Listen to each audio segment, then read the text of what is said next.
For the thousands in attendance and the millions watching around the world, we are live and amplified.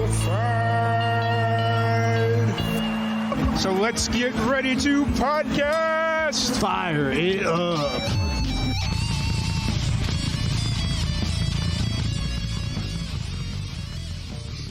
Welcome, everybody, to another live and amplified livecast. I'm your host, Tom Quiet, and we are back at it again with another amazing podcast. Today, we have a very special guest. We have Celine Ellis. How's it going today, Celine? Good. How are you? Doing pretty good. Just enjoying this hot weather. I went out to go get some breakfast because I woke up this morning, realized I didn't have any breakfast, like breakfast food. And yeah, so I got to experience the unseasonably hot weather very early in the morning. So it was. I've been doing some garden work today as well because the weather is so good here as well. Nice. So I put out we're going to jump right into this because I put out a Instagram question the other day and I didn't get a consistent answer. In your opinion, when's a good time for somebody not from the UK to visit the UK?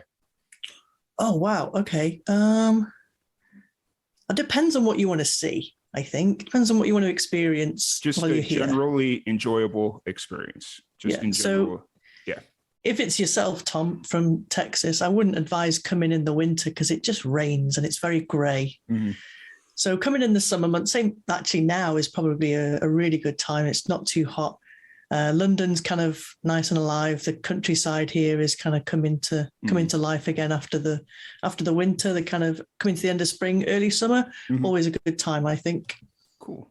Yeah, because I was looking at September, like in that ballpark. Yeah, September. That's also a good time, I think. Yeah, because since we started doing this podcast remotely like it is now, because it used to be like in person and all that stuff. Mm-hmm. Now that we do it on Zoom and we can work with people all over the world, we've started making friends in the UK and Australia, New Zealand, like just all over. And now it's getting to that point where it's like, oh, hey, you need to like come visit. And it's like, okay, let's figure this math out. Yeah.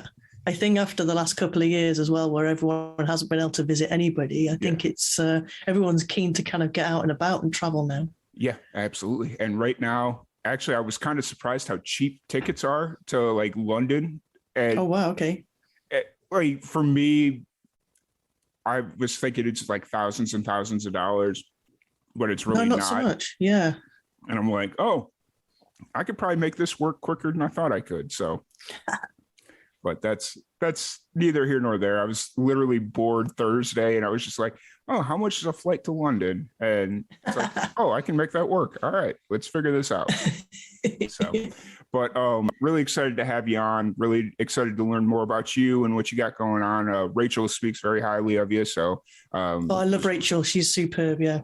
Yeah. But she was actually one of our second person that we talked to from the UK. We had one guy that was randomly from the UK, and then because of that interview we met Rachel and she introduced us to pretty much I'm not going to say every musician in the UK because that's not fair, but it like our doors, all the ones that you spoke, superb. So it's pretty cool, and we love working with Rachel and really glad that we were able to get this to work, because I know we were supposed to do a podcast back in March when the EP originally released. It just took a minute to try and get it rescheduled. Yeah, so. And then we rescheduled to when I was on vacation, which wasn't going to work. So here we are in May. Third time lucky. It's all good. Yeah. So first off, for anybody that's getting to meet you for the first time, people that follow Live and Amplified, or just the random people that stumble across the stream or the podcast, kind of take a minute to introduce yourself and explain who you are, where you're from, and what you're about. So my name's Celine. I often get, like Dion, are you a singer too? And I'm like, yeah, I actually am a singer too. So I did at one point kind of just use my surname as like an artist name, but that got really confusing with a lot of things as well. So I'm Celine Ellis, not Dion. I love music. I've been writing songs and performing since I was 16, 17 years old, which is a few years ago now. I've been in many bands over the years. And after I took a bit of a break, I've had a falling out with music for a few years. And one of the benefits for me of the recent lockdowns we've had is that I kind of fell in love with songwriting again, and I'm writing and now recording and releasing my own music for the first time in 10 years. So that's where I'm at the minute. I'm kind of tried it in my home studio while we were kind of in lockdown. Yeah. And now I'm back out in a proper recording studio working with some awesome musicians. And now we're allowed to, I'm back out on the road again, kind of playing shows and meeting new people all over the place at the minute. So loving life, Tom, loving life. That's the exciting part, is like the fact that we've all had a year. Some people only had like a year and a half where we could just really sit down and double down on whatever our passion was, because there wasn't much outside interference unless you had a job and you were just working crazy hours. But, you were able to kind of sit down, double down, and really focus on your passions in life. And for a lot of musicians, that was music, whether it was a project that they've wanted to do, like a dream project, or start exploring their own creative process as a solo musician, which has been very interesting. Like, I've talked to a lot of musicians that were parts of other bands. They were like a bass player in a rock band or whatever. And it's like, you know what? I think I want to start exploring my own path and playing my own music. And then now they've got a second career, or not a second career, but a second avenue of, absolutely. Oh, hey, I've got like 3 days off with this band. I'm going to go book like 2 shows in Texas and take a drive, Nice. I think that's where I'm at as well, really, because when I've written songs for, 20 odd years, and more than that probably now, 20 odd years. And I never really felt where my music fit in, because everyone wants you to put it in a genre box. Yeah. And I never really felt where my music fit comfortably. And it's only since I actually started writing again back towards the end of 2019 that I discovered the UK country music scene and kind of was like, oh, this is where my music belongs. This is where my songs are kind of sit nicely in this world we've created here in the UK. And I kind of felt the kind of enthusiasm and inspiration to kind of really kick off and write and record and get back into music again in a big way. So for me, it's that kind of, that, like you've said, that rediscovery or that new discovery. I've always loved country music. And I actually think that my music sits kind of on the edges of country, Americana, a little bit of rock, a little bit of pop. It's kind of a blend, really. It's got that roots influence in there. And but I found now that I've found this kind of community and this music scene here in the UK, and the greater one that I've now kind of expanding into across the US and in Australia as well. And I'm absolutely loving being part of it. Yeah. What I love about the UK country scene is I've been following it now for about 2.5 years, ever since I got introduced to a few country musicians there. And over the last 2.5 years, we'll just call it 2.5 years, it's I've loved how the scene has kind of started to find their own sound and like what country music means to them. Definitely. Because I've definitely heard some UK country music, and it's like, I can't imagine that's what country, like the quote unquote country living is in the UK. You're talking about jacked up pickup trucks and shooting whiskey and cowboy boots and hats, and it's like, is that really what it's like? And then somebody's like, no, not really. It's like, those are the posers that wish it was like that, but in reality this is what it is. And I'm like, okay, that's what you guys need to sing about. And then just kind of seeing the natural progression of what the UK country scene kind of is, that's been really cool to watch.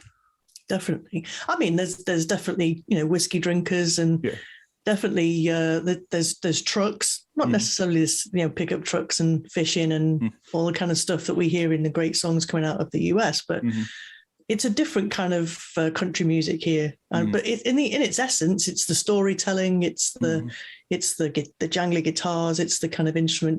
The way we write the songs is kind of very similar, if not the same. And then it's just, we haven't got the same topics to sing about so much, because life is different here in the UK. So it's going to be different. Yeah, it's going to be different, and so should the music. Like, it doesn't have to be like, this is what country music in the UK is. Cool. Like, just live it, own it. Absolutely. You know, and fans will start to, I think a lot of like just appreciators of music or fans of music appreciate authenticity. And I think that's actually a massive part in any kind of, you know, music artist's kind of kit bag is your authenticity and your ability to be yourself. Definitely. Yeah, absolutely. Absolutely. So you'd mentioned that you've been a part of several bands, and just now during COVID, you've kind of started to carve your own lane as an independent musician. Let's walk it back a little bit. What got you started in music, and then what's kind of like the linear history of like the different bands that you've been in?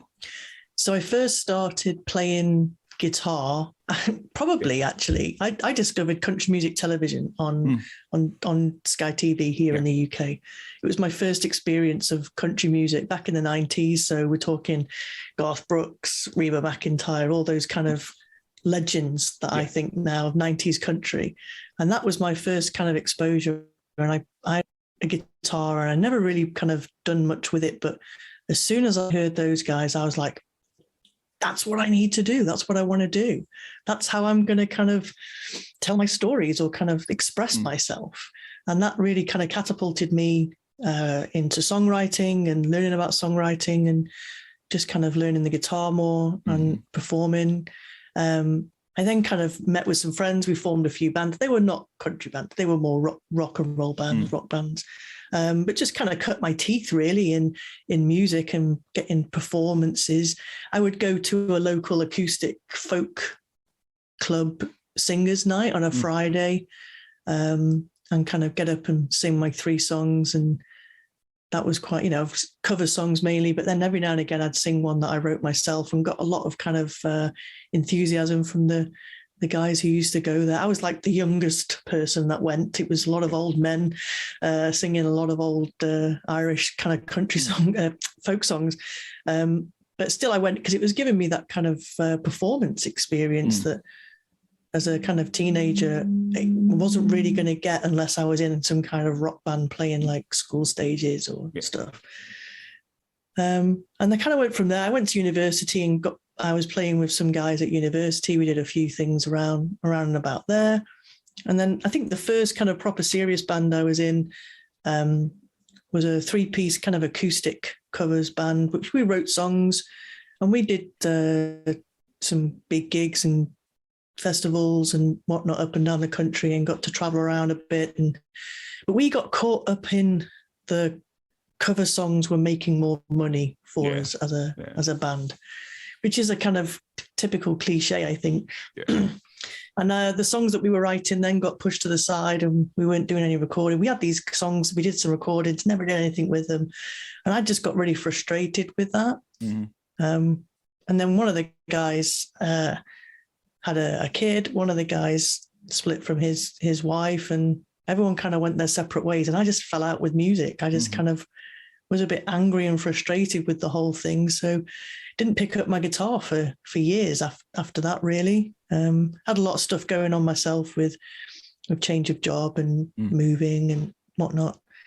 And I think once I kind of picked my guitar up again a few years back now, I realized that was the thing that was missing for me. And I just kind of set to work at writing songs and learning how to record at home, and just kind of got back to that kind of expressing myself through songs and through music and telling my stories, which is what I actually love doing. It kind of keeps me centered, I think is the best way to describe it. And here we are now, which is kind of me and my guitar.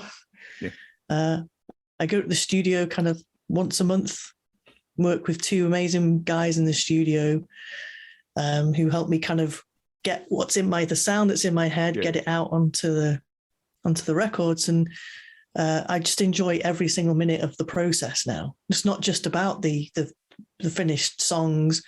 For me, it's about the whole process. I enjoy writing. I enjoy co-writing with so many people I've been doing. I enjoy spending time in the studio, just kind of messing about with the guys, seeing what we can do, trying new things.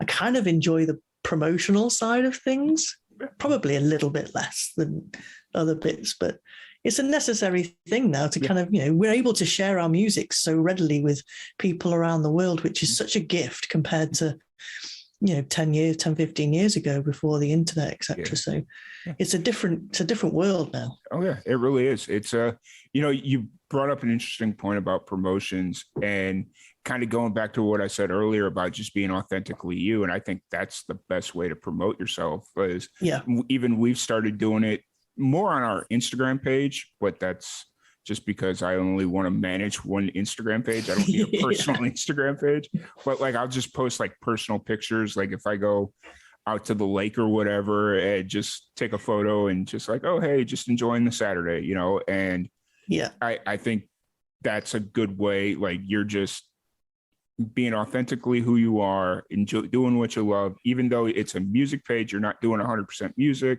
That's a very solid way of promoting yourself, and I think people respect that as well. Oh, and that's what I try. Being authentically me is actually something I promised myself I would always be, and not to be apologetic about being me. So I'm not going to apologize for who I am, how I dress, how I look. Yeah. For me, there is people in the music industry who go above and beyond and change who they actually are. There's people in the UK scene that even kind of when they're doing posts on their Instagrams are using an American accent. You're like, hold on a minute, you're from Manchester. What the heck? Yeah. But that's how they work their music, and I that's completely them. If that's how they want to do it, that's how they want to do it. But for me, I'm just gonna sit here and be me. Yeah, absolutely. Like, I mean, it's one of those things where they're trying to make a mass appeal for themselves, and it's like, no, if you're comfortable using proper, like, I can't even say like English slang because that has several different meanings, but like, just not trying to hide your accent. Like, accents is what makes the world interesting, and that's your identity. Like, unfortunately for me, I've lost I was born in Chicago. I had a hardcore Chicago accent, and it's been about, let's see, when I left Chicago in 2009, and now like my accent is just blended with this amalgamation of a whole bunch of different places I've lived. And so it's like, I'm sure if I talk to anybody outside the US, it's like, oh, you sound American, cool, whatever. Absolutely. But, absolutely. Yeah. So like, even I wouldn't have been able to pinpoint where you were from in America. You told me you live in Texas, so I kind of assume that's what your accent was. Yeah, no, I live in Texas now. I've only been here about 2.5 years. It's been interesting.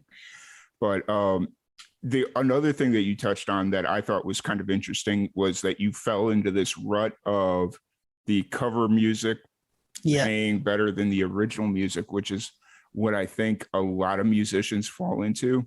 And I had a similar situation to you where I just kind of fell out of love with the independent music scene for about 6 months, because there was a couple of bands that just kept raining on everybody's parade saying, why do you guys waste your time writing original music? All the good music's been written already, so just learn that and play it. And it's like, no, that's not correct, sir. I don't. I enjoy playing cover songs. I still do the occasional gig now where I go and play what I call a party set or a cover set. Yeah. But I always mix my original music in there, and people have started asking me to play my songs now when I do those kind of shows, which is brilliant for me. But I think if you're playing songs that you really like or from other people, and you put your own spin on them and you do them in your style or your way and make them yours, then you're actually just delivering somebody else's art in a new package, in a new way, and you can help people discover new artists, and it's a way of showing who inspires you and what music you listen to, what music you like. It's now become, for me, more of more of an expression, another avenue of expression. So yeah, for sure. And it's always good to have those cover songs in your back pocket, like when you're playing a bar gig or a smaller venue. If you notice you're like losing the crowd because, for whatever reason, you could break out that pop song or, whatever it is and try and get them back in. So.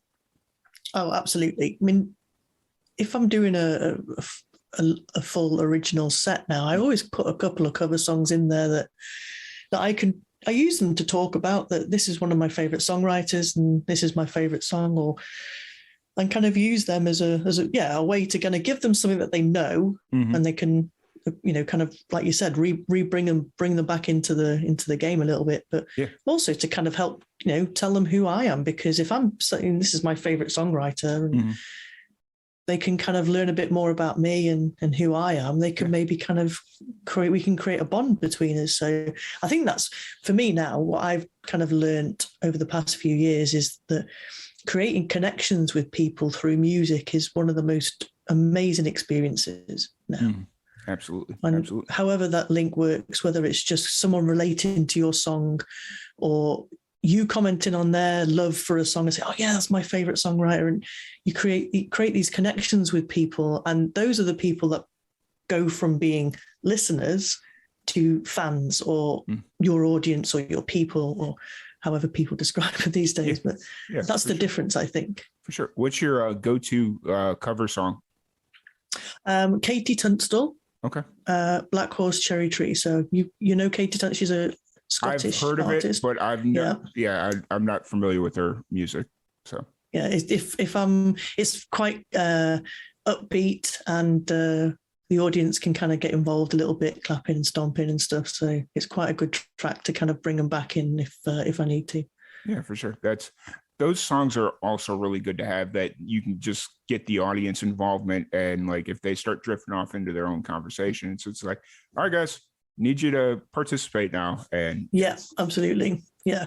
So, but those could also fail miserably as well, which you got to read the room. Definitely got to read the room. Yeah, for sure. For sure. But let's talk about your new EP dropped back in March. It's called Unraveled. What's kind of the story behind this EP? So this is the first time I've really kind of recorded a collection of songs that had a more than just five songs I've recorded. It was kind of, the intention was it to be cohesive kind of body of work. And I've never done that before. So this was really quite interesting for me. And the idea was, and the reason I called it Unraveled is because it's basically about picking apart the layers in relationships when things don't go so well. And the way I kind of put it all together was, the first song starts with the very first spark in a relationship. The song's Gasoline and Matches. And it's basically about when you meet somebody and you fall harder than they fall, and you're putting all the effort in, and they're giving you just enough little spark to kind of keep you, and all the way through then to the final song, which is called Without Me, which is basically one of the hardest songs I've ever written, and emotionally kind of gut-wrenching for me. And it took me a very long time to write it, but it's basically about the final minutes at the end of a relationship and that final closing of the door.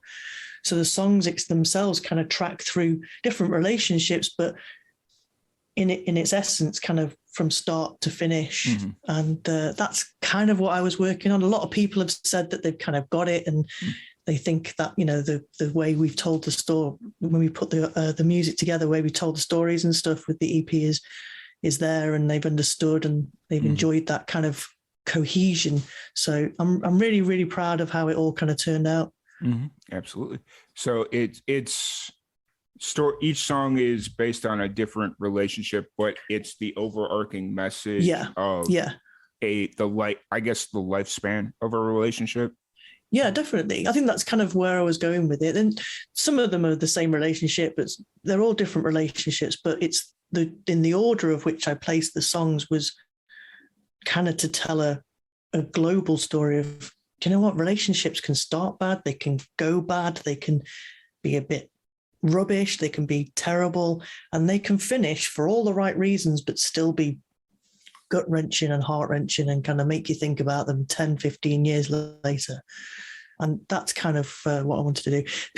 A few people have suggested I need to now do the flip side of this EP and write all the positive songs that happened when I met my wife, and we kind of 10 years, 12 years into our relationship now, and kind of write all those songs and kind of put that together as well to show all the positive sides to relationships. But I think that's definitely something in the works.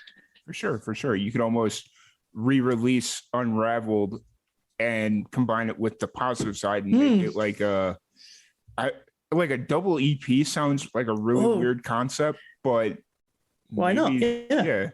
Because that's just like an LP, but I don't know. But like just the idea of totally, like, or a deluxe EP. Yeah, it's so like the idea of a like sunlight moonlight type thing where it's like. Oh, I like that. I like that idea. Yeah. So you said this was the first time you went into record a group of songs to tell a story, right? That's. Yeah. So previously, I've done recording, and I recorded an EP in lockdown back in 2020, but that was more a case of just I'd written 4 or 5 songs, so I wanted to put them on a record and release them and see how it worked and see what was happening now if people wanted to listen. That was brilliant. It was more just cathartic for me to kind of get over that stepping stone of not doing it for 10 years. So if people liked it, then that was brilliant. And actually some of the songs were better than others.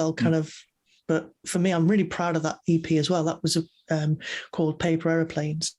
And the lead song of that is actually one of my biggest streamed songs across all the platforms. Because it was the first one in so long that people kind of like bought into it, and it was kind of like a bit of a catapult for me, I guess, and really kind of set the catalyst for me to kind of go on and work on some singles. And then now working with these guys in the studio to produce, I think I've changed gear from what I can do at home. I'm just me on my own, to then doing a few things with collaborations over the internet with people, and people sending me different parts, and now working in a studio with the guys where I can literally kind of say to them, Tom, who plays the drums for me, when we record, I said, I want the drums in the middle to kind of go boom, dicka, boom, dicka, boom, dicka, boom. And he went, like this. And I went, yes, exactly like that. And I didn't know how to explain it, but we got this connection, me and the guys now, where we kind of understand where we're going with the songs. And if I say, I really want the guitars to sound like the Eagles, Take It Easy, those kind of sounds. Matt goes, twiddles with things, picks up a different guitar and goes like this. And I'm like, yes, brilliant. Perfect. Yeah. So we've got that kind of connection now to take it to the next level, I think. So that's awesome. It's really cool that and especially once you kind of get into that recording groove of knowing who you like working with, finding who you want to work with, and just finding that connection, it just makes the recording process so much easier and also a lot more fun, because it's not like you're in there like, oh, I want it to sound like this, and they just don't understand, or there's absolutely. Like a disconnect there. Yeah, I mean, I've been in recording studios in the past years ago, and working with a vocalist then, and they would be like, can we just try 6 or 7 of your microphones just to see which one I would prefer? And I'm like, really? We're going here? We're going there. And then, the engineers would be like, I just want to try a few different microphones on your guitar amps. And you kind of spend 2 hours just trying different microphones. And I'm like, yeah, I can see where we're going here with that, getting it right. I completely agree with getting the sound right. But I also think that capturing the right feel and the performance in the studio, like capturing what you get in a live performance, trying to put that in the studio as well is also just as important. So if I was to spend 3 hours singing into 12 different microphones, by the time the guys would go, yeah, let's use that microphone, I would be lost. Yeah. There would be nothing left in me then to give a performance to get that recording. So we've recorded now 7 songs with the guys in the studio, and we already kind of worked out which microphone works best for my vocals, or if I'm going to be doing a lot of high vocals, we know to switch to another one. So we've already learning quickly through that process how to get the best sound. So that's what I love about it. Yeah. But for me, just like an outsider looking in, it would seem like a studio would have a select sound, like as far as like, okay, these are the microphones that we have, and this is like the sound that we record. And if it's a situation where they're trying to, yes, I understand trying to like appeal to a masser or a wider array of musicians, but to me, as much as like a band has its own sound, I feel like a studio has its own sound in a way, because it's like, oh, this studio, they really know how to capture your low ends and get that bass and, you know, or the high end, you know, just like whatever it is. And I don't know, that was just kind of an interesting process interesting thought that you brought up about that they were some studios try and like morph their recording style. Yeah, definitely. But I think sometimes it's down to the producers and the engineers that you're working with, the sound that comes out, because it's their experience and techniques and the way that they link things through the processes and different equipment that they've got available, whether you're using analog equipment or digital equipment now as well, can make a big difference to the sound you achieve. So it all comes down to it at the end. But for me, it's important that I enjoy the process, because it has become such a big thing for me now. Yeah. But also, I want the sound at the end to be something that, I mean, this is going to sound really silly, but I actually enjoy listening to the songs that we produce. I enjoy listening to my music. That's the kind of music that I listen to. And for me, that's kind of a big thing. If I don't hate it by the time I've sang it as many times or heard it as many times in the studio, that to me is a sign that says, actually, this is pretty good. If I want to still listen to it afterwards, that's part of it for me. And that, like, back when we first started doing Live and Amplified, that was kind of my test to see if so back when we first started doing Live and Amplified, we do a lot of like solo acoustic live jam session type stuff. So we do like live performance videos and stuff like that. And so my son, or our audio guy that helps out with everything that we do, he would mix it, send me the tracks, and then I would go in the car. I was living out in New Mexico, and I would take a 3-hour car trip back before gas was insanely expensive. But I would go take a 3-hour car trip and just listen to the same 5 songs over, because usually it was like a 5-song mini, like an EP type thing that we do. And I just listened to them, and 9 times out of 10, it would just be like, okay, I can't stand this song anymore. Nope, can't stand this song. And so it would just like whittle itself down to like one song that I could just like, all right, I don't absolutely hate this song. So it was always kind of interesting to see what song I gravitated to. And people ask me why I did that. And it's like, honestly, it's just to get a feel for the song. And like when I go to sit down and put together the live performance, I have a better understanding of where like different accent notes, just like different things. So it was interesting, but in the same time, I burned myself on a lot of good music. Totally, I can appreciate that. Definitely. So. I do the same though. When I'm listening to the mixes from the studio, me and the guys all do it. We all listen to them in the car, because I think most people listen to music in the car these days, or on their AirPods or off their phone. So we always make sure we spend time listening to them in the way that people majority of the time will listen to them.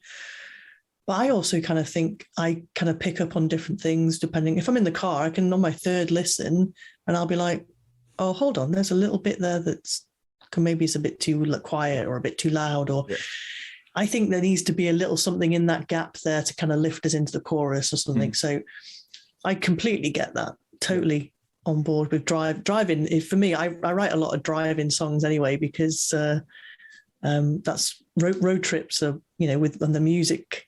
I make road trip playlists. If we're going on a drive, I'll make a specific playlist for a road trip. So yeah, that I haven't gone that, like, I have one general playlist that it's just like, oh, this is my road tripping playlist. And so it's like, I'll just kind of go through that. But like, I probably need to start making individual playlists, because I find myself skipping a lot of songs on this one playlist, because it's like, I'm not feeling this one today. But that's the brilliance of playlists, I think, is that you can do that. But sometimes I use driving in the car to catch up on podcasts. I don't necessarily have the time when I'm at home to sit and listen to podcasts too much. But today I caught up with a podcast this morning, but also I set aside some time to listen to a new album that I knew had come out, and I hadn't had a chance to listen to it yet. I listened to a couple of tracks, but I made sure I sat and listened to the entire album today. And I haven't done that for a very long time, actually, listened to an album start to finish. So that's awesome. Who is the musician? Zach Bryan. Okay. I'm not familiar. He's kind of, there's a bit of Turnpike Troubadours to him, bit of Jason Isbell. Okay, gotcha. And he's got a new album out called American Heartbreak. Okay. That's worth a listen, definitely. Yeah, I'll have to check that out. That sounds really cool. I'm always looking for new music, new musicians, because I'm back. Once we get back on the road, I'm going to be on the road a whole bunch. So new music, new podcasts. And it's kind of funny because like, I don't listen to podcasts as much as I used to, because I'm like, it takes me 15 minutes to get to work. There's no point in putting on a podcast there, because it's like, okay, so we got through the introductions. Cool. Let's pause it. It's just about, but usually when I'm doing like a big road trip, big 8-10 hour road trip, it's like, all right, fire up those podcasts. Let's get them on. Yeah, let's do this. So it's always exciting.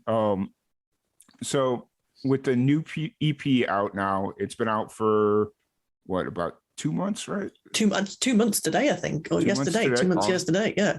Awesome. What's kind of been the reception? What's going through your mind now that the music's out in the world? So I've had a lot of great feedback, actually. A lot of radio stations picked it up and played it. A lot of people wanted to talk about it, and some podcasts and interviews. And that's been a big plus for me. But the way I kind of, I think the way I decide if a release has been a success is the feedback from the people who are listening. So the people who are playing it on their own playlists, the people who kind of, stop me at a gig and say, oh, that's my favorite song off the EP, or that's my favorite one, or, oh my goodness, that track was just perfect time for me to hear that track, because I'm going through that at the minute with my boyfriend or girlfriend, or oh my God, my friend just did this and I played her your song and she thought it was the best thing. Those kind of feedback for me is like what I want, is what I do music for, is to kind of make those connections to people can relate to the stories I'm telling in the songs. So as far as I'm concerned, this has been a brilliant release.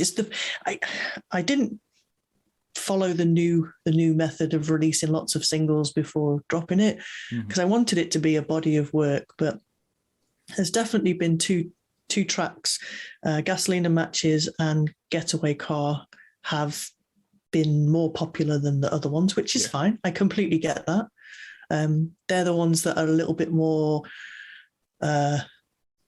crowd pleasers, I guess, when I play them live as well. So I totally understand that they're going to be ones that people kind of enjoy. But one of the song I did release as a single back in November, Without Me, is still going strong. There's getting a lot of plays and a lot of streams on the services. And I was just about to bring that up, because I can only see songs that hit a certain benchmark, and that was the song that I saw kind of hit that benchmark. And you were bringing up Gasoline and Matches and Getaway Car, and if you hadn't brought up Without Me, I was going to bring it up and kind of ask what was different about that song. But yeah. So yeah, with that one, I released that one as a single a few months before, back in November. And that when I released that single, that was when I said to the guys in the studio, this is going to be on an EP. We've got 4 songs to record, so I can release that. And it's going to be in March. We better get busy over Christmas. And they went, let's do it. Let's go. That's awesome. That's really cool. Yeah. So you said you didn't follow the tradition or the modern day traditional release strategy of doing a whole bunch of singles and then releasing the EP. Is it the EP available in hard copies, or is it just digitally released? No. Right now? So I'm releasing everything at the minute digitally, and it's 2 reasons for that. Number one is I like to be a good citizen of the world and try and reduce the amount of plastic. And I don't actually own a CD player anymore. So if someone tried to sell me a CD, I couldn't. There's literally no way I could play that CD. Sure. And I think a lot of people are kind of in my situation now, where people buy CDs because they want to support you and they want to support the music, which I love. I get that, but I would rather do that with something else. So I kind of took the decision with this EP not to make CDs again. And actually what I did was I wrote a little scrapbook to go along with it. That's cool. So it's kind of like the lyrics book. It's got all the song lyrics in there. It's got some photos and images that kind of relate to the songs. So images that I've taken or I've just kind of seen that I think are linked to the songs. And then also the story of the song, how it came to be written, what was the inspiration behind it, a little bit, background information about the songs and how they came to be. And then the whole recording process as well is how we kind of put the EP together. To invite people into the kind of the work, rather than it just be here, I am presenting you this music. It's like, no, come and be part of it. Come and learn how we got to this point. So, and that's been superb. I've actually sold out of, I ordered 50 copies and I sold out of them. That's really cool. I'm actually awaiting delivery on the next batch that I can then actually, the intention was to be able to sell them when I'm doing shows, but I haven't actually been able to do that yet. So waiting on the next batch to kind of come from the printers so I can do that. That's really cool. Yeah, no, I find myself in a similar situation as you. I don't own a CD player. As of December, I don't own a CD player anymore because the last place I had was in my car. And in December, my car just died a horrific death after being 10 years old, so it's kind of how it happens. And I went and bought a new car and it doesn't have a CD player. And I'm like, man, what do I like? I've got a whole basket full of demo CDs that just bands throughout the years have sent me. And it's like, I don't know what to do with this anymore. I don't have a CD player.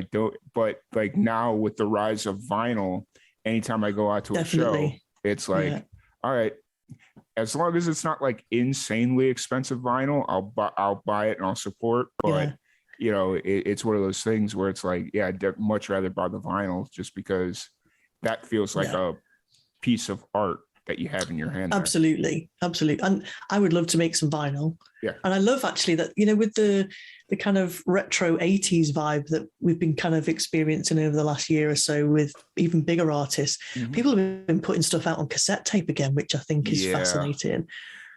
The only issue with that, or for me, this is for me, there's no emotional connection to cassette tapes. For vinyl, it's like I remember being 8 years old. My mom gave me her vinyl collection from when she was a kid. And she's like, here's all the music that I listen to. And I had a half of a record player that had a needle that barely was good enough because we didn't know where to get good record needle. We did at that time in the late 90s, whatever. She was like, I don't even know where to get record needles anymore. But, give this a listen. And then we only had like one speaker that would actually work with the record player. So it was like, all right, fine, we're going to make this work. And so she had like some really iconic stuff like Beatles, Monkey, just wow. like all like the really good stuff. And so I would just sit there and listen to it. And then one day, when I was like 12 or 13, she was like, hey, I bought you a birthday gift. And it was like a portable CD player, like the Discman things. Yeah. And I was like, wait, I could listen to music and not have to be in my room. Sweet. And then that just opened up a whole new kettle of fish. And and then you got your first iPod and you were like, oh my God, I can carry all my music with me all the time. Actually, it's kind of funny. I've never owned an iPod. I can safely say I was never well off enough to afford an iPod. Okay. So anytime that I had a little bit of money, I would go get an MP3 player, which is like a knockoff iPod. And And so I'd go to like a Target, Kmart, Walmart, whatever it was, and they would have like super knockoffs of MP3 players. And it's just like, all right, $20, cool, boom. That'll do. I could fit 100 songs. Sweet, Yeah. And I think I started with something very similar before I managed to save up my money to buy an actual iPod. Mm-hmm. And then once I got to college, the iPhones were coming around, and it was like super cheap to get an iPhone. And it was like my junior year of college, it was one of those situations where the phone provider was like, hey, we'll give you a free iPhone 3 if you sign a 2-year contract. And I'm like, wait, I could have an iPhone for free? Yes. Yeah. Cool. All right. And so everyone did the same here as well. Yeah. So it was that was kind of my introduction into the iPod game, was a free iPhone that I got for signing a 2-year contract with AT&T. So there we sit. But no, that's really cool. And so you said you've wanted to experiment with doing vinyl, but obviously that's a whole nother process. And it's so expensive. It's so expensive to get it. And also, not just that, is that actually the wait time, or the time it's taken the people who can make vinyls for you at the best prices, you kind of wait in maybe 18 months, 2 years. Yeah. I've seen recently an artist that I follow saying, happy second birthday to my album. I've just received the vinyls. I can now start. Yeah. And I'm like, wow, really? Okay. So I think that's been a COVID thing, but also because there's not many people who have the capacity to kind of mass produce vinyl for you at a reasonable price. There's a massive waiting list. So I've been looking at, like, the last couple of months. I was like, you know what? Let's see, what does it take to, I've been trying to figure out what it takes to like start printing vinyl and stuff. Cause there's this company out of New York that'll do like singles off of vinyls. Oh, no way, really? Like they record it live, like right there. So basically you come into whatever their studio is, you record it live to the vinyl, and that's it. Like that's what you get. So. Oh my God, that would be so cool. Yeah. And I'm trying to figure out how they do that. It looks like they've got a super expensive setup, and so I'll have to talk to my audio engineer, because I've kind of hit that point of, all right, I know about this much about audio mixing and audio engineering and stuff, but he knows like that much. And it's like, all right, there's so much to it, isn't there? Definitely. Yeah. So. But so it's really exciting. What do you have coming up for the rest of 2022? So I've got quite a few shows over the summer, which I'm really excited about. Starting tomorrow, actually, I'm heading down to London, taking my guitar on the train with me down to London, which is always fun. And we're playing at the Bedford pub in London. There's a whole range of UK country Americana artists all meeting up, doing a day of writers' rounds in aid of Dementia UK charity. organised by Live in the Living Room. James Vince has kind of organised that with quite a few different people involved in organising it from the UK scene as well. So we're going to have an absolute ball down there. Getting to meet a few people I've never met face to face before, only talked to on the internet. And so it's going to be such a fun day. That's really going to kick off the summer for me now, that. And I've got a few festivals I'm going to be playing at over the summer. The one I'm really looking forward to actually is the British Country Music Festival in September. I'm really quite pleased that I got on the bill for that one. That's quite a big deal here in the UK, and I'm really excited to be playing on the bill there with some amazing artists that I really look up to. So nice. I'm really excited for that one. And then I'm doing my first headline show in London in September as well, September the 15th at the brilliant little kind of listening venue called the Camden Chapel. Oh, wow. I'm going to be doing that with a friend of mine, Tara Henton's going to be playing a spot as well. Nice. So that's going to be a really fun night. So yeah, loads coming up with regards to shows. And then I'm currently working on a single for the summer to be released, which is exciting because I've got quite a few friends of mine involved in this one. So there's going to be a little bit of involvement from a lot of people coming in on this one. So I've already pre-warned the guys in the studio when I kind of visit them in a week or so. Nice. We've got a lot of work to do to kind of bring everybody's parts into this song that we've already got recorded. So that's going to be so much fun though. Nice. It's going to be a headache for Tom and Matt, but it'll be a lot of fun. So I'm looking forward to that. That's awesome. You just opened up like 20 different avenues of conversation that I want to travel down. So I'm going to try and pick them carefully. Okay. Oh, so with the new single, is it fully written or is it? Yeah, totally.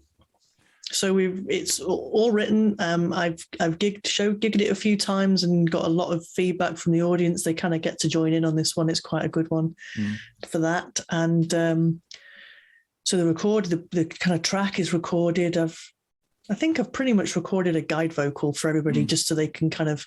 But actually, when I recorded the guide vocal, I quite liked the guide vocal. Okay. I think because I didn't put pressure on myself, it actually came across in the recording. So maybe we'll keep that vocal. I'm not entirely sure yet. But yes, and then I've sent it out to a lot of people in a kind of semi-mixed state for them to kind of get a vibe. And I've asked them to do a specific thing and then said, P.S., if there's anything else you want to try, go ahead. This is kind of really open to people just kind of chucking whatever they want into it. Nice. And some people, friends of mine, have already sent their stuff back. I've got a few more kind of due in over the next few days. But what people have sent me has already blown my mind as to what, getting other people involved in my music takes it to a different level because they do things that I wouldn't think of. And they come up with little harmonies or little kind of ad libs here and there. And I've just been blown away by kind of what these people have done to kind of help with this song. So forever grateful for everyone to get involved in it. It's going to be so much fun as well to share with everybody when it's finished. It's a fun song, upbeat, fun song. So that's really cool. And obviously since it's still deep in the recording mixing phase, there's not a specific release date? No, I haven't got a date for release yet, but it's going to be ready for the summer. It's definitely, I'm kind of aiming for, well, as soon as possible without putting too much pressure on myself and the guys to kind of put it all together. Yeah.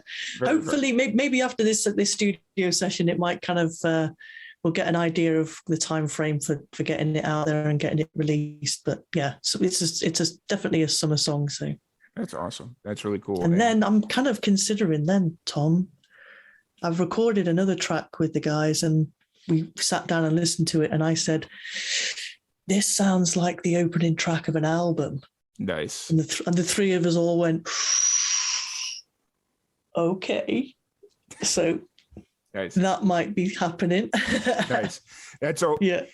Albums are really cool. I'm a big, that's one of the downfalls of the way the modern music industry kind of works is you lose the storytelling of an album because it's really hard to tell the story within singles. You can do it and there's probably a really creative way to do it, but with an album, you could sit down and it's like watching a movie, except you're absolutely. Yeah. So.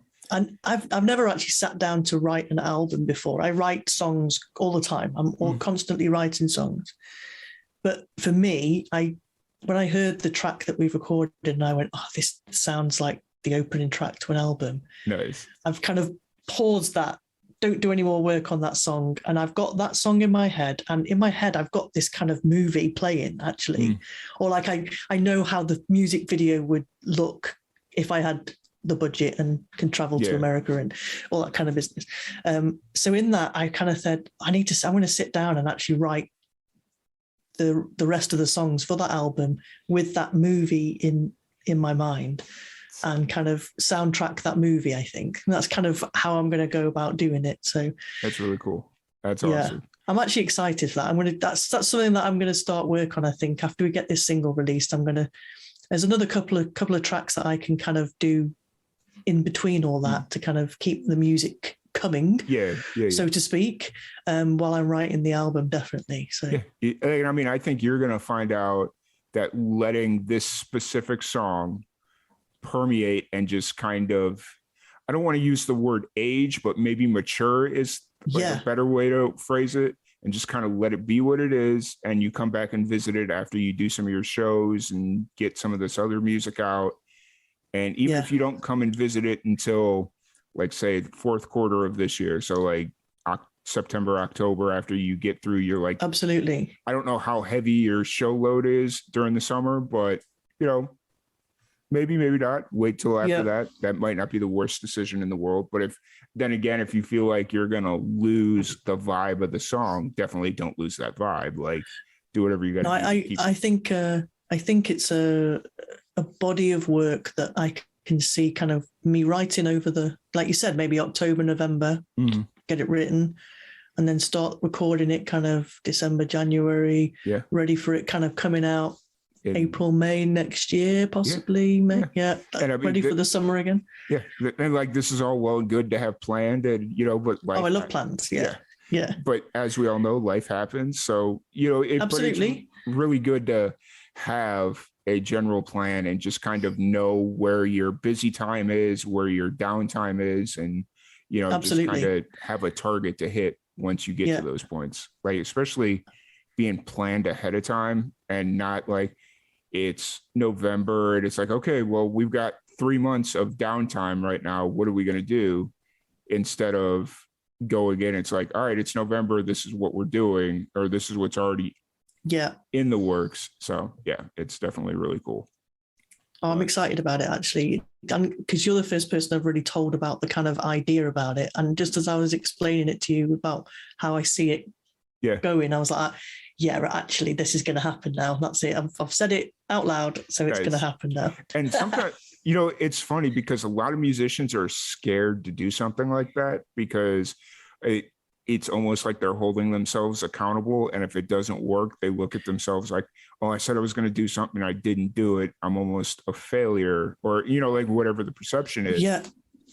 But in reality there's always music that just doesn't work. Like you could start working on this album and realize, oh, you get 4 songs deep and it's like, oh, this isn't really an album. This is an EP,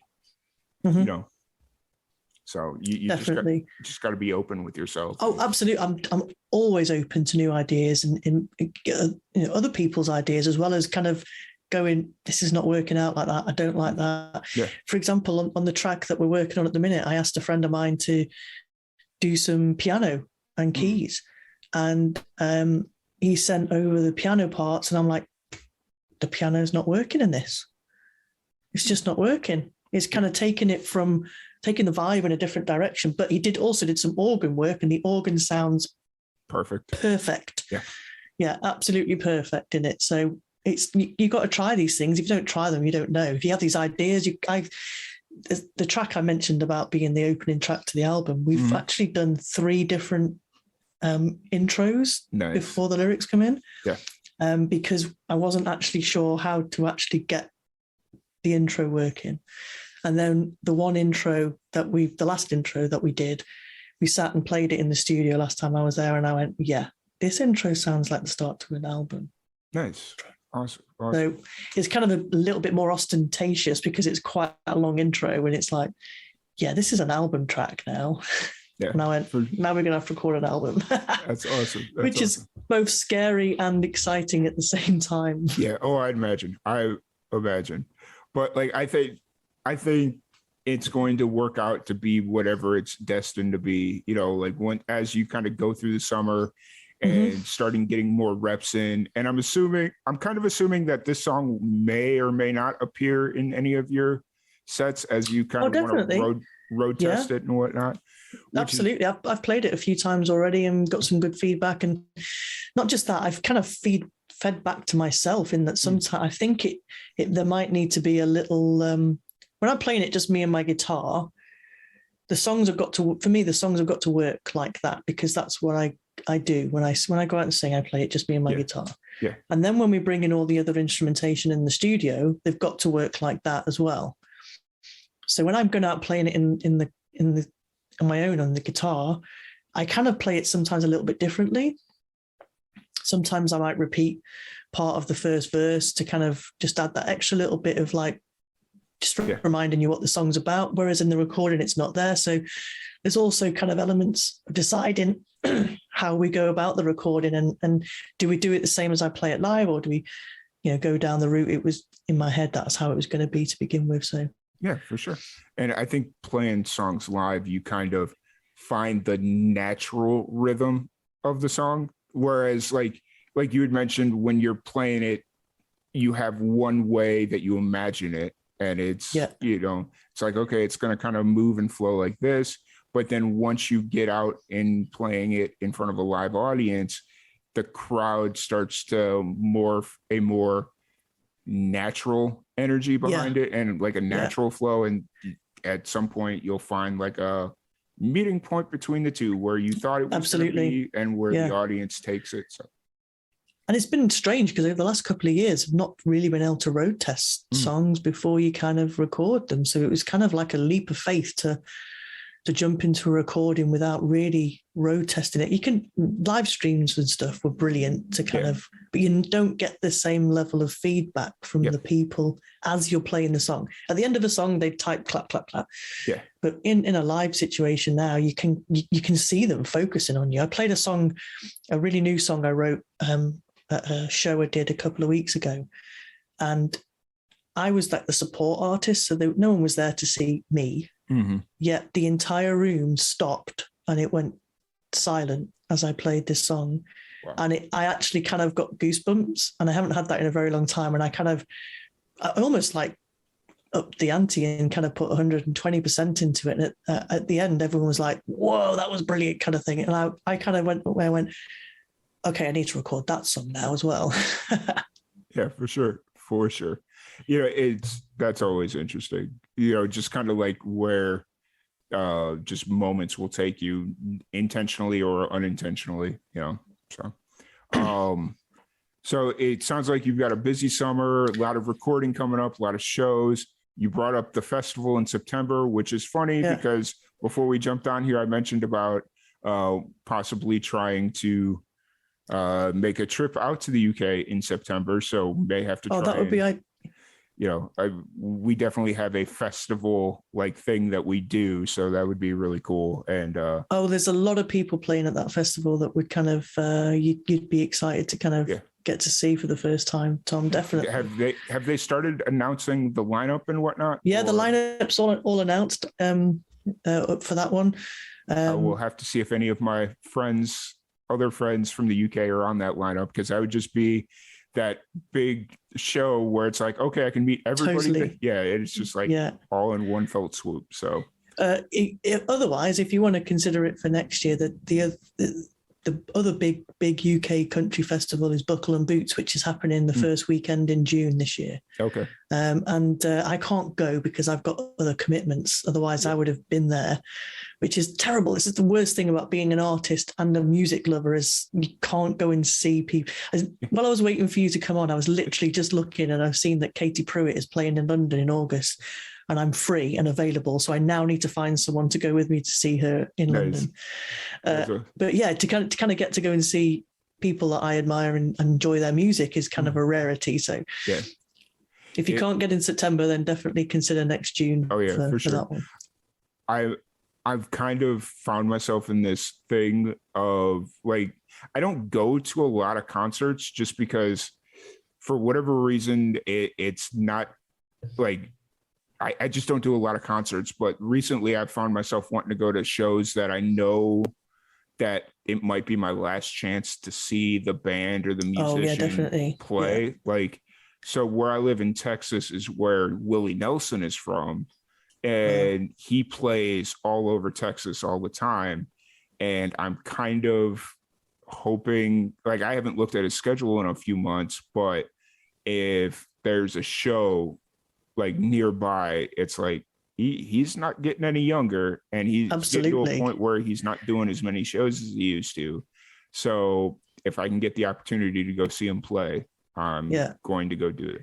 Although I've never been like the biggest Willie Nelson fan or like a listener of his music. I guess, I guess fan is a relative term, but, just never been a big listener of his music. But he's an icon in the music business. You say Willie Nelson. Absolutely. Everybody knows who Willie Nelson is. And just to be able to say I've seen him play live would be amazing. So I think I would take. I'm not a massive Willie Nelson fan, but I would take that opportunity if I had it. Absolutely. Yeah, and especially a lot of the shows he's playing now are more pulled back and just like simple acoustic shows or like smaller theaters where it's not like you're in a club and you're trying to avoid the mosh pit because you don't want to get laid out, like whatever it is. So, it's a more chilled vibe, definitely. Yeah, for sure. So let's kind of take a minute outside of music. What do you do to kind of relax? What are some of your hobbies? What do you do outside of music? So music is actually my hobby as well. I love music. I love listening to music, but other than that, I like spending time outside when the weather's good, walking my dog. I enjoy cooking. Okay. I don't get to do it as much as I used to now, but I'm also a trained scuba diver. So whenever me and my wife get to travel, I try and get a good diving session in at least one time while we're away. Nice. That's cool. Yeah. That's really cool. It's never got into scuba diving, but my dad lives on the East Coast, and so he works with scuba divers all the time to clean the bottom of his boat and all that stuff. And nice. I've heard some really cool stories, like diving stories. So I've been to some amazing parts of the world. I've been over to Mexico and the Caribbean and dived there, and it's a magical world underneath the water. Mm-hmm. And considering that the thing is, it's 72% of the world is covered in water. Yep. It is like a whole other world underneath it, and it's so peaceful and quiet.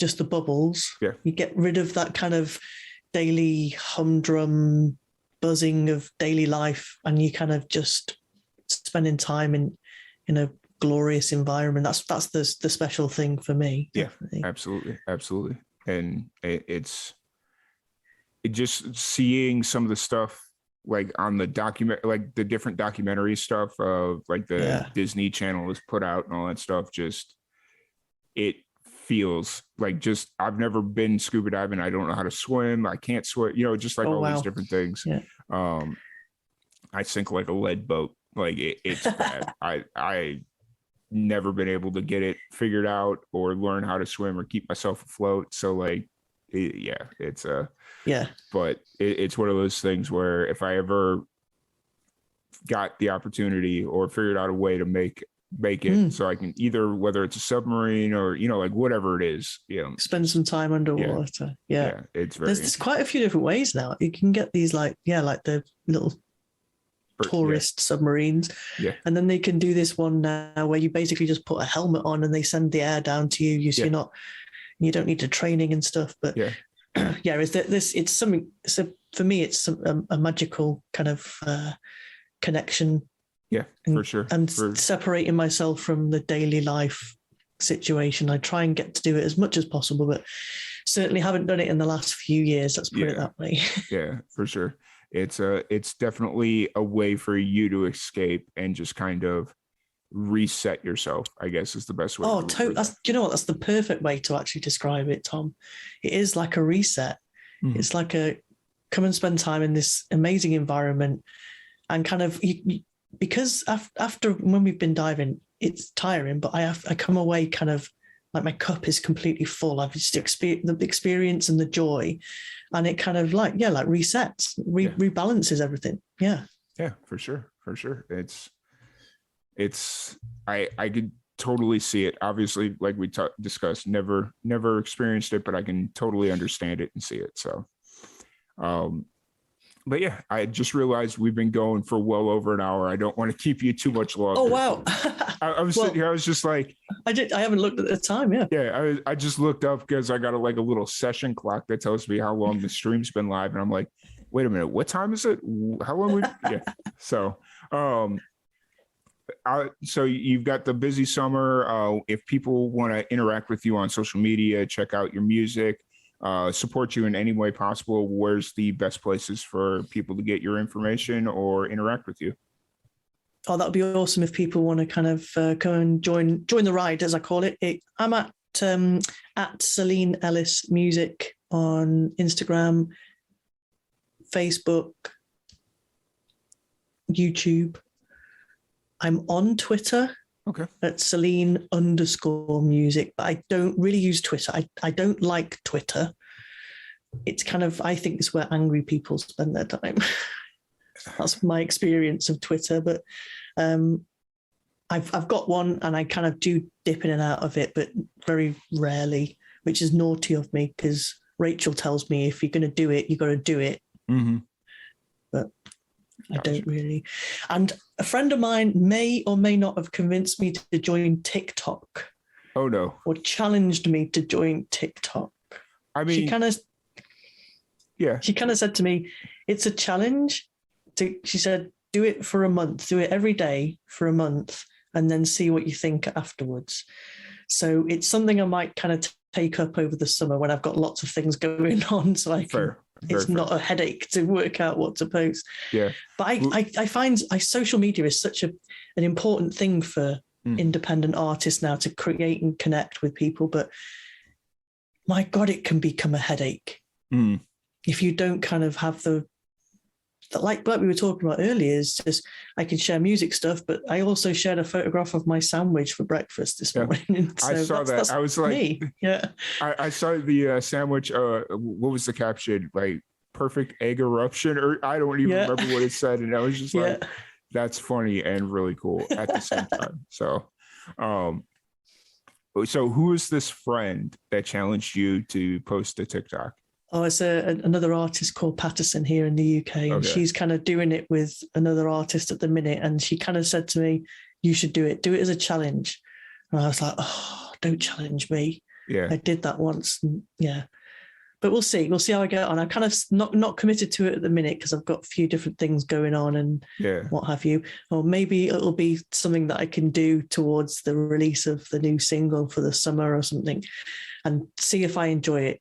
Yeah, for sure. See if it becomes a headache. For sure. That's the one thing about me is like, if you want me to try something, just make it a personal challenge. And for whatever reason, I can't step away. That's what I found. I was like, no, don't challenge me. Now I'm going to have to do it. Yeah, for sure. But one more thing that I want to do before we wrap this podcast up, a new segment that we've been doing called Rapid Fire Randomness. Okay. I have a random question generator, and we're going to just run through a few of these, and just as quickly as you can answer them, we'll go with it. Okay. I'm ready. What is more important, love or truth? Truth. If you could have a 1 week all expenses paid vacation, where would you go? Mexico. If you had to eat at one restaurant for the rest of your life, where would you go? Hash House A Go-Go in Las Vegas. It was the most amazing experience I've ever had with food. I've never been there. I've been to Vegas a handful of times, but I think there's like this, I think it's a chain, but it was the most, we went back twice because we had like a blueberry pancake that was like this big. Oh, wow. And then we went back again and had like chicken and like fried chicken and biscuits and gravy and grits and all the kind of bit. And I was just like, what? Yeah. It was just the most amazing food experience. Yep, that's all right. I'm going to have to, next time I'm out there, I'm going to have to go. Definitely. I already know the answer to this question, but I'm going to ask it anyways. What do you do to relax? Scuba diving. Yep. That's walking the dog. Yeah. If your personality was a musical instrument, what would it be? Oh, that's a good one. Probably, I'm going to say acoustic guitar because that's kind of who I am, me and my acoustic guitar. Nice. And 2 more questions. Who was your first celebrity crush?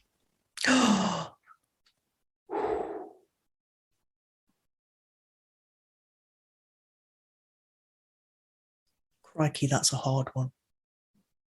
I don't think I actually know or remember. I've got a terrible memory, Tom. That's what half my problem is. Probably Johnny Depp when I was very young. Sure. Yeah. And then final question, where do you want to be in an hour? In an hour, I would like to be eating some food because I didn't have lunch today. Okay. I kind of had breakfast late, so I thought I'm going to skip lunch and then have an early dinner. And then I'm desperately trying to rewatch Stranger Things at the moment, ready for the new series coming out next Friday. So I think some food and on the sofa watching Stranger Things with the dog, I think. Nice. That's all. I've never got into Stranger Things, but people tell me I need to. But I also have like 4 other series that I need to catch up on. So it's like, I don't even know where to. I didn't get into it to begin with. I was like a second attempt and I kind of fell in love with it. I think I was just off the back of a really long binge watch of another series when I started it. Mm-hmm. So I was never going to enjoy it. Yeah, second time got me straight away. Awesome. Well, once again, thank you so much for hanging out with us. It's been an absolute blast. I really enjoyed this conversation. You're welcome back on anytime. Thank you for having me. Feel free to reach out. I didn't realize the time. Yeah. Feel free to reach out or have Rachel reach out and we can get you set up. Or if September ends up working out, maybe I'll see you at the. Hopefully, that'll be so much fun. Yeah. So one more time, what are your social media handles for anyone out there listening? At Celine Ellis Music on Instagram, Facebook, and YouTube. And if you want to talk to me on Twitter, please bear with me. It might take me a while to reply, but it's Celine_music. Awesome. Well, once again, thank you so much for hanging out. It was an absolute blast. Really enjoyed having this conversation with you. Thank you, everybody, for tuning in. If you're listening to us right now on Twitch, make sure you give us a follow. We're trying to build our following here over on Twitch, as it is our new home for the live stream portion of the podcast. And if you want to interact with us in general on social media, live, the letter N amplified, Facebook, Twitch, or Facebook, Instagram, Twitter, YouTube, pretty much anywhere and everywhere it's live, the letter N amplified. And that's where you can find us. We'd really appreciate you to swing by, come hang out, give the podcast a listen, whatever you're into. We work with all sorts of independent musicians. We got you covered. But once again, thank you all for hanging out with us. Celine, thank you once again for coming on. Thanks for having me. Really appreciate you. And we will see you all tomorrow.